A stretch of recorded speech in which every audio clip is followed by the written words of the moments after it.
大家好，这里是百味厨娘，今天给大家分享一个懒人春饼的做法，操作简单，是我迄今为止做春饼最简单的方法，一起来看看是怎么做的吧。咱们首先按照家人的数量取出适量的面粉，我这里准备了200克面粉，给里面少加一点食盐，增加面的筋性，混合均匀。然后再用80克开水把面烫一下，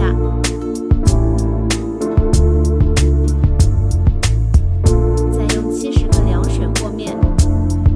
半烫面做的春饼有一股麦香味，更好吃一些。搅成面絮的时候，下手揉成面团。这会儿面团还有温度，特别好揉。揉成团以后，直接拿到面案操作。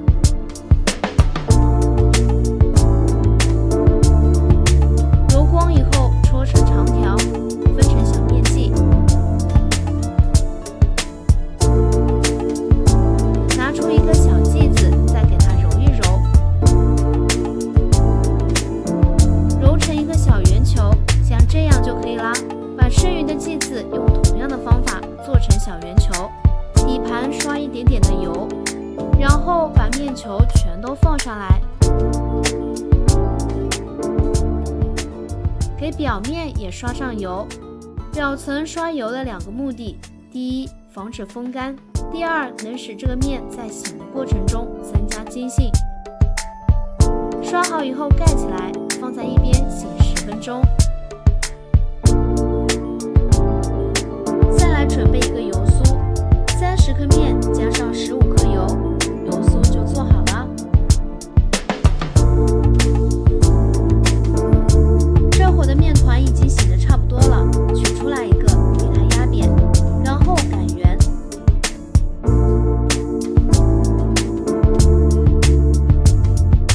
再给表面涂一点油酥，用刷子给它刷均匀。再擀一个，加一点点油酥抹均匀，一层重一层。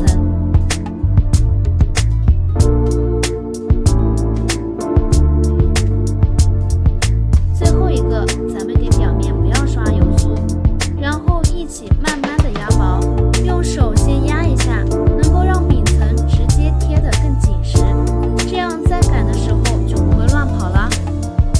捏成像视频中这样子就可以开始擀了，直接擀薄就可以。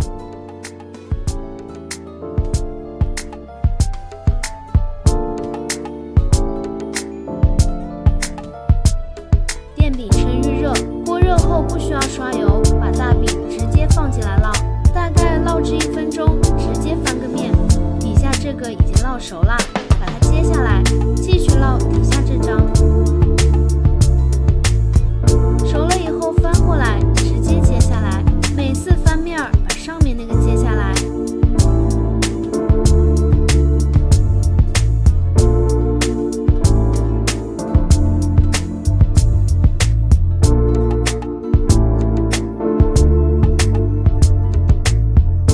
全都做好，咱春饼就做好啦。